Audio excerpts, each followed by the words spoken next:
I'm Rachel. I married my husband, David, 3 years ago. However, I am estranged from my mother-in-law. At one point, David received a message from his sister, Emma, and we decided to meet up as a couple. To be honest, Emma and David aren't particularly close.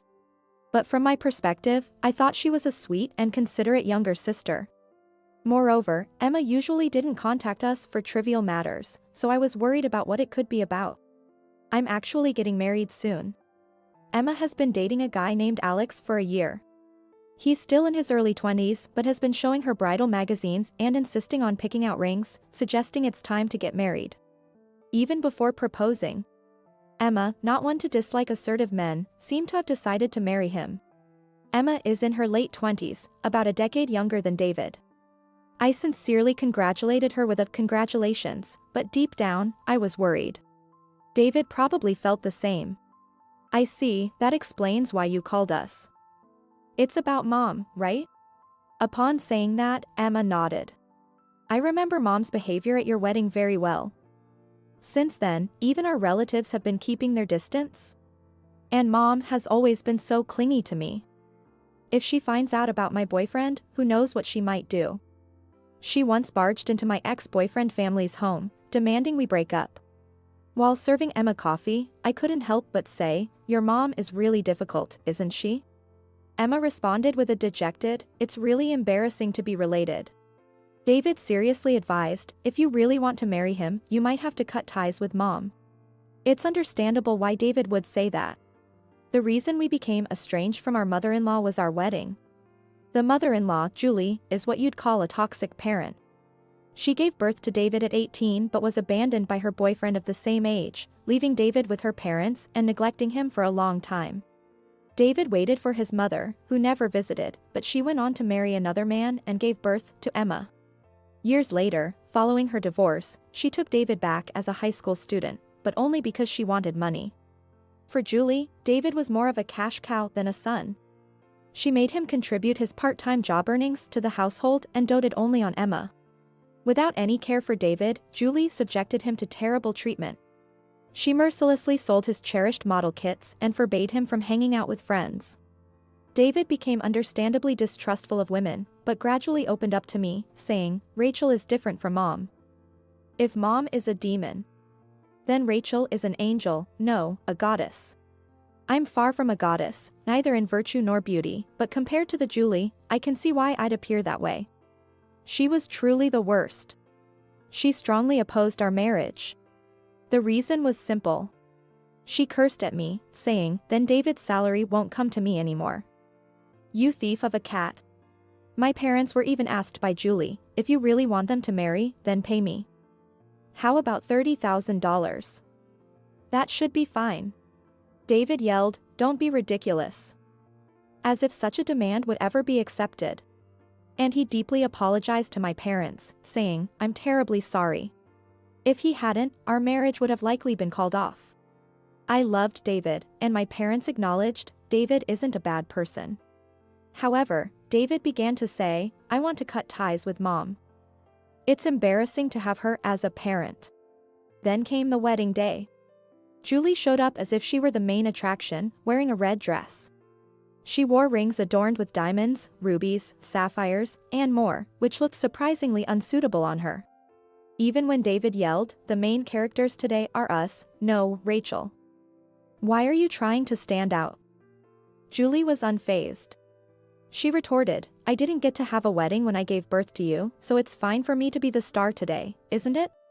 My parents were utterly dumbfounded. My mother sighed, and David bit his lip until it bled. Naturally, my relatives weren't pleased, and David's relatives were equally aghast. I too was grimacing at Julie's outrageous behavior, and by this point, I had a bad feeling about everything. Still, canceling the ceremony wasn't an option, so all I could do was pray that Julie wouldn't cause any trouble. Please God, could you keep Julie calm until the ceremony is over? For the first time, I found myself praying. Perhaps my prayers were heard because nothing happened during the ceremony. However, the incident occurred after the ceremony ended. Julie declared, "This is our family's celebration, and even though Rachel might be joining our family reluctantly, All the gifts should rightfully be mine, and she swiped everything. While I was stunned by her actions, David chased after his mother to retrieve the gifts. However, Julie was nowhere to be found. Her agility was akin to that of a cat burglar. Despite David's numerous calls, she didn't answer and had completely disappeared.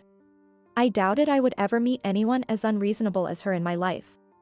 Such was the extent of my disbelief in her actions. In front of my dumbfounded relatives and his family, David said, "I am truly sorry. I will cut ties with that woman. Please. Just don't ask for a divorce." Then David apologized to us with tears in his eyes. Everyone reassured him, "You're not to blame. The problem lies with her, not you. There's no need for a divorce." I felt sorry for David and couldn't forgive her. For David's sake, we decided to cut ties. Let's consider those gifts as severance pay. If it means we can cut ties, it's a small price to pay. And so, David severed ties with his mother. The relatives also decided to have no further dealings with her. Then, David sought legal advice. He went to the extent of having legal documents prepared for the estrangement. When his mother, having squandered the celebration gifts, returned, he immediately made her sign. I couldn't feel relieved. Because for David, who grew up without a father, she was his only parent. Was it really okay for him to sever ties just to marry me? Did I cause him to lose his family? With these thoughts, I suddenly felt lonely and started to cry. Then, a white cat named Snowball jumped onto my lap. This cat was a stray that often visited our garden. Whenever I seemed lonely, it would always come and sit on my lap like this. Right, it's for the best. It's for our happiness. I reassured myself, continuously petting Snowball. Thank you, Snowball, for always being there. Though we completely cut off contact with Julie, the situation was different for Emma, who was doted on by her. Emma, a model-like beauty who could grace the covers of fashion magazines and resembled her mother in her youth, was different. As for David, he could be described as the epitome of an ordinary son. Given Emma's nature, she has been approached by more than 100 men, but she has only dated a few of them. However, none of these relationships lasted more than a month. Her mother would interfere to prevent anyone from taking her precious daughter away. Emma once received a marriage proposal, but her mother barged in unexpectedly and threw the engagement ring into a river. The man said, "I don't want to become part of a family with such a mother-in-law. Let's call off the wedding," and left. After about an hour of berating her mother, a calmer Emma finally declared, "That's why I'm planning to marry him without telling Mom. I won't let her interfere this time," and left. As soon as the front door closed, I couldn't help but ask David, "Do you think she won't be interfered with?" "It's impossible," David replied succinctly. "It's impossible to get married without Julie finding out. After all, Emma is living with Julie. It was a miracle that she had managed to keep it hidden so far." Emma and Julie live together. Julie, being a stay-at-home mom, relies on Emma's income for living, so there's no way she'd let go of her golden goose and beloved daughter. Moreover, due to Julie, Emma has zero life skills. She has never cooked a meal or even washed her own underwear. Julie insists, "You don't need to do anything. You're tired from work, just rest." What if you get hurt? Preventing her from doing any household tasks. I'd like to see someone who gets injured washing underwear. However, getting married brings not only personal but also family issues into the mix. The biggest issue was how to explain it to his parents. That was the major problem. I've heard that it's not uncommon for couples to have a small wedding by themselves, so maybe they could keep it a secret. But what about after? Even if they manage to get married, I can't imagine that Julie allows them to live together. Considering the terrible harassment she directed at David and me, it's terrifying to think of what she might do to Alex. If he's lucky, he'll only end up being another source of income for her, but I doubt it'll be that simple. David mentioned Emma is always looking out for her own comfort. She's telling us about her wedding plans because she wants us to mediate if something happens. It's naive thinking, as always, and it reminded me. Didn't she fail to help us during our wedding? Instead, I recall her enjoying the food left by others while we were having a hard time. Does she find joy in others' misfortune? Can she really protect her husband like that? If she can't, she doesn't deserve to be married. It might be better to call off the engagement now. That would prevent unhappy people from being involved.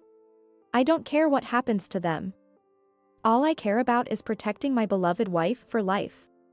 Having declared this, David, perhaps embarrassed, blushed and looked down.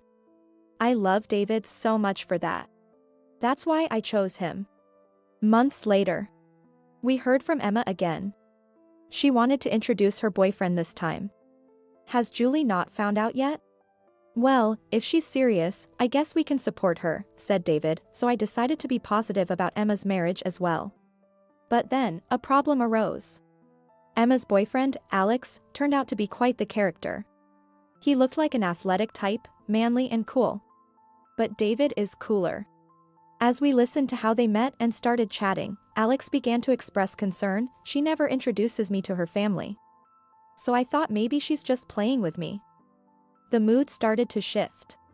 No, that's not it. Actually, my mom is kind of crazy.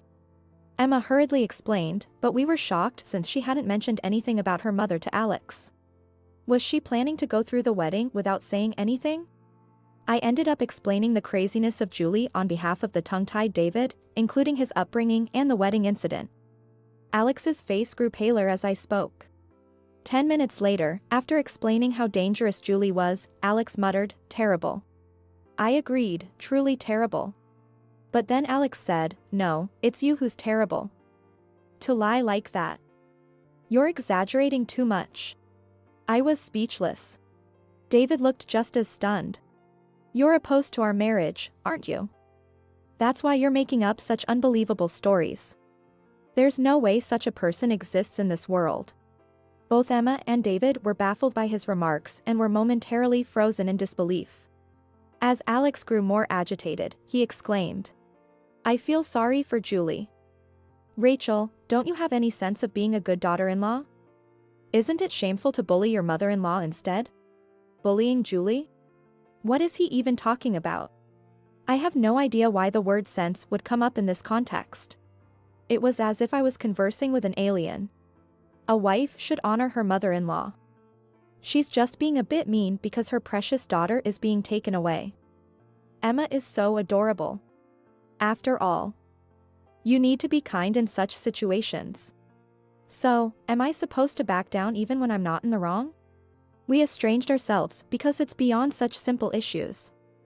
Why can't he understand that? It's because of people like you that we can't get married. Please be kinder to your mother-in-law. I'll help you reconcile. Alex lectured me nonsensically, complicating our relationship further. It's unbelievable to encounter another person like Julie in this world. Months passed. Alex forcefully planned a wedding. It was a modest affair, attended only by close family members, friends, and relatives. I thought any mischief by Julie would be minimized in such a small setting. I was naively optimistic when I received the invitation. David repeatedly asked Emma, "Are you sure this is okay?" However, she could only reply, "Maybe." Not exactly reassuring. As we arrived at the venue, reminiscing about our own wedding, I noticed a place card with Julie's name at our table. Oh, so she found out in the end. Well, it was bound to happen, I muttered. David then said, "Alex insisted it's unthinkable not to invite her to the wedding. It's bound to be a disaster." I nodded in agreement. Yesterday, Alex couldn't keep it to himself anymore and told her. Seriously, he shouldn't have meddled. That woman refers to Julie. Since then, David no longer calls Julie by her name. Minutes later, Julie arrived in wedding-appropriate attire, a change from last time. However, she was accompanied by an unbelievable guest. An unidentified baby. The unexpected arrival of Julie caused a stir among the relatives and other guests. She then murmured grievances about Alex, head bowed. It's eerie. The fact that she's holding a baby makes it all the more unsettling. As the venue buzzed with anticipation of her inevitable actions, the MC declared, "Please welcome the bride and groom." And festive music began to play. For a moment, everyone forgot about Julie as the venue erupted in cheers and applause. Emma and Alex appeared at the entrance, spotlighted. Julie suddenly looked up and shouted, "This baby is ours. So break up with my daughter and give me child support," as she confronted Alex. I chased after her. Alex exclaimed, "Whoa," and the crowd around them stirred with murmurs. I quickly caught up, took the baby from her, and restrained her. But she struggled, and I accidentally threw her. Oops, I went a bit too far. It's been a while since I've done this. By the time I regretted my actions, Julie had crashed into a table full of dishes before hitting the wall. You see, I was a wrestling girl from elementary through high school. Throwing a grown woman was nothing for me, who used to toss and turn adults. Maybe I just got a bit carried away after such a long break? Reflection time. If only I had thrown her at my wedding. Feeling guilty about ruining the food, I thought so. I'll offer to pay for the damages later. Julie, caught off guard, looked bewildered. Luckily, she didn't seem to be hurt too badly. Good, good. As Julie tried to get up unsteadily, I swiftly tripped her. Are you trying to ruin the ceremony, Julie? And whose baby is that? Surely, it can't actually be Alex's child, right? I looked at Alex, who was vigorously shaking his head. Then Julie blurted out, "Yes, that's right. I just borrowed this baby from around here. I thought if I claimed it was Alex's, I could get child support and make him break up with my daughter. Two birds with one stone." Everyone was speechless at her unbelievable statement. "We estranged ourselves from you after you ran off with all the wedding gifts last time. What do you plan to do now?" I raised my voice so Alex's parents could hear. The room fell silent. Julie's face turned beet red. Alex's father then glared at him and said, "Of course, we're cutting ties." "That's okay, with you, right?" "Absolutely. I'd hate to have anything more to do with such a despicable person." "You're okay with that too, right?" "Obviously." "So, Mom, thanks for everything till now. As of today, we're severing our parent-child relationship," Emma declared, cutting ties. Alex then came over to me and said, "You were right, Rachel. I apologize for what I said before. I'm truly sorry." "Really now? Listen, from now on, you have to protect Emma from her. If you can't do that, you'll end up just like her, remember that." "I'll take it to heart, Rachel." It seemed Alex was impressed by my skillful throw. Well, I'm not feeling too bad about it, so I decided I'll treat him kindly as my brother-in-law from now on. I gave Emma a good lecture for trying to go through with the wedding without telling Julie. She was in tears as she reflected, so I doubt something like this will ever happen again. I decided to apologize to the chef for ruining the food. The chef gave a wry smile and said, "It's not your fault, it's hers," and forgave me. We then enjoyed the remaining food, and the cake-cutting ceremony went on. Of course, Julie wasn't there. Because she was taken away by the police on suspicion of kidnapping. Apparently, one of the relatives had discreetly called the police. To that unknown relative, well done. Somehow, the ceremony concluded safely. After that, David apologized to me. "I'm sorry, I couldn't do anything. I always say I'll protect you no matter what, yet when it comes down to it, I feel like a failure as a husband." "No, that's not true. I'm always being saved by you. Please stay by my side forever, my wonderful husband." I hugged David. We spent a passionate night together. Months later, Emma and Alex consulted a lawyer and had legal documents prepared for estrangement. Julie could have been sentenced to more than 3 years in prison for kidnapping, but the baby's parents decided to settle, as the baby was unharmed. After being released from detention, Julie signed the estrangement papers, effectively losing her entire family. She got what she deserved. Emma and Alex, now estranged from Julie, seem to be living happily. Perhaps influenced by my lecture that day, they visit me once a month to consult on various matters. I'm happy to be relied upon, but I wish they'd decide on their furniture arrangement by themselves. As for Julie, who lost everything, it seems she's been living a lonely life on her pension since then. Now, her only companions appear to be stray cats. 3 years later, both our families were blessed with children. It's all thanks to cutting ties with her. We laughed together, referring to them. I hope this happiness lasts forever. So I thought, as I petted a white cat sleeping comfortably on the porch.